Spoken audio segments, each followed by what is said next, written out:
Well, this line has always spoken to me of the bare-buttocked corporal punishment we would customarily receive at Eton, and which manifested itself as the psychosexual disorder that grants me such forbidden arousal at the thought of immiserating the general population. Because really, even the faintest notion of someone going hungry or suffering in any way is such a powerful aphrodisiac, I find. And this is, I believe, a direct result of the disciplinary thrashings that Mr. Barnes weaves such evocative imagery of in his lyrics.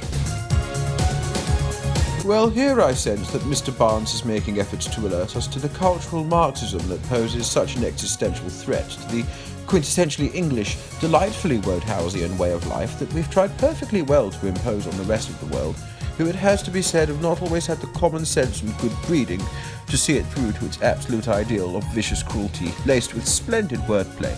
Stephen Fry is a ruthless tyrant, that sort of thing.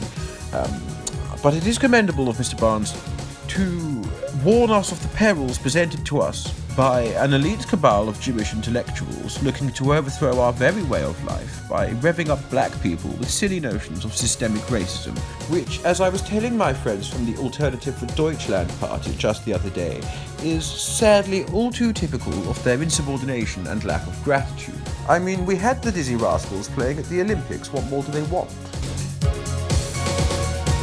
Well, this is simply about having the common sense and good breeding to just ignore the authorities when they're issuing critical fire safety advice. You know, just walk away.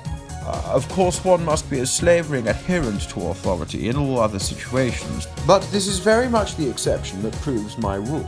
And frankly, and I know it's not fashionable to say this, but if you're so devoid of common sense that you're living in the highly flammable high-rise social housing we provide you, instead of a perfectly inhabitable, fabulous Georgian countryside mansion, well then you can't very well complain when you get what's coming to you.